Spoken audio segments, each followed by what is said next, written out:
भारत के इतिहास में आज एक सुनहरा दिन है। आज का दिन भारतीय इतिहास में 15 अगस्त 26 जनवरी की तरह लिखा जाएगा। आज केंद्र सरकार को किसानों के संघर्ष के आगे झुकना पड़ा और तीनों काले कानून वापस लेने पड़े।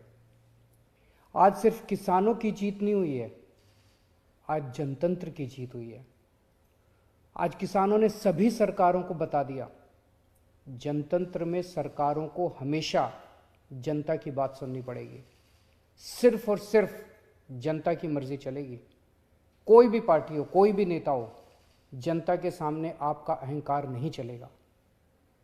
ये एक ऐसा संघर्ष था जिसने पूरे देश को एक कर दिया। इस लड़ाई में किसानों के साथ साथ मजदूरों, युवाओं, महिलाओं, आड़तियों, दुकानदारों ने सबने हिस्सा लिया। पंजाब हो या यूपी, बंगाल हो या केरल, पूरा देश किसानों के साथ खड़ा था। देश विदेश में रहने वाले सभी भारतवासी एक हो गए और इन सब ने मिलकर आज इतिहास रचा है। जिन्होंने धर्म जाति से ऊपर उठकर एक साथ सड़क पर तीनों काले कानूनों के खिलाफ ये लड़ाई लड़ी और आखिर में केंद्र सरकार को उनके आगे झुकना पड़ा, इन सभी की आज जीत हुई है। पूरी दुनिया के इतिहास में शायद ही इससे बड़ा या इससे लंबा कोई आंदोलन हुआ होगा। इतनी शांतिपूर्वक तरीके से इतने लाखों लोगों ने संघर्ष किया, कड़ी धूप में, ठंड में, बरसात में, पीछे नहीं हटे।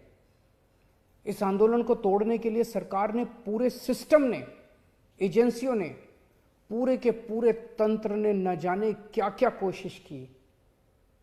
किसानों को आतंकवादी कहा, खालिस्तानी कहा, एंटी नेशनल कहा, सब तरीके से घेर के उनको, उनके हौसले को तोड़ने की कोशिश की गई। लेकिन किसानों के लिए भी आज़ादी की लड़ाई थी।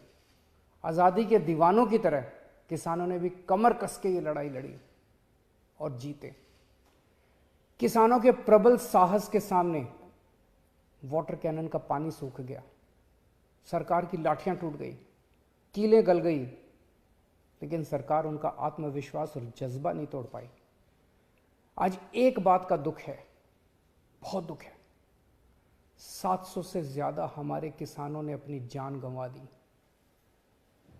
इसकी जरूरत नहीं थी, इनकी जानें बचाई जा सकती थी अगर ये कानून पहले वापस ले लिए जाते।